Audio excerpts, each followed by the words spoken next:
ఇంకా మారలేదు. నాకు కూడా అక్కడ కంప్లైంట్స్ ఉన్నాయి, ఇక్కడ కూడా కంప్లైంట్స్ ఉన్నాయి. ఆల్రెడీ శేఖర్ సార్ కూడా కొట్టడానికి కూడా వచ్చిన సందర్భాలు కూడా లక్ష్మీ శిశుమందిర్లో. సెకండ్ ప్లేస్ నాది, ఫస్ట్ ప్లేస్ వాడే కొట్టడానికి.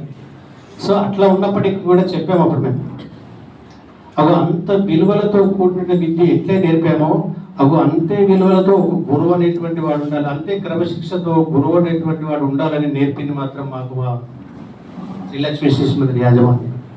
సో వాళ్ళు మమ్మల్ని అప్పుడు టార్చర్ చేశారని మేము అనుకున్నాం అప్పుడు, కానీ అది టార్చర్ కాదండి, మాకు ఒక రకమైనటువంటి బోధనే. అటువంటి తరుణంలో ఇప్పటికీ కూడా అదే పద్ధతిలో పోతున్నామంటే వారి దయనే, వారి యొక్క క్రమశిక్షణ చర్యలే మాకు ఈరోజు ఒక ఉత్తమ గురువుగా మాకు పేరు అనేటువంటిది ఉంది, ఉంటుంది కూడా.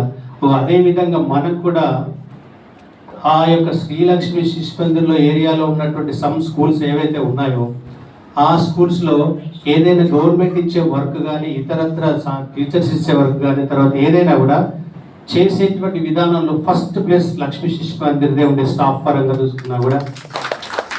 అదేవిధంగా గడ్డ మీద బడి అనే పేరుతో పాటు గడ్డ మీద నిల్చొని ఒక విజయ కేంద్రాన్ని ఎగిరేసినటువంటి పాఠశాలగా కూడా శ్రీలక్ష్మి శిశుమందిర్. ఎందుకనంటే నా హ్యాండ్ రైటింగ్ అప్పుడు బేస్డ్ ఉండేది. లక్ష్మీ శిశుమందిర్లో హ్యాండ్ రైటింగ్ అంటే ఏ విధంగా ఉంటుందో ఇప్పటి వరకు ఏ పాఠశాలలో నేను చూడలేదు. ఆ లక్ష్మీ శిశుమందిర్ ఈవెన్ శారదాలోకి వెళ్ళినట్టు అక్కడ కూడా నేను చూడలేదు. లక్ష్మీ శిశుమందిర్లో హ్యాండ్ రైటింగ్ ప్రజెంటేషన్ స్కిల్స్ ఏవైతే ఉన్నాయో, రీడింగ్ స్కిల్స్ ఏవైతే ఉన్నాయో, నెక్స్ట్ అదేవిధంగా స్పోర్ట్స్ దాంట్లో కూడా చక్కని విజయ కేతనాన్ని ఎగిరేసిన ఏకైక పాఠశాల మన RK6 కొత్త రోడ్లో ఒకటి ఏంటంటే శ్రీలక్ష్మీ శిశుమందిర్.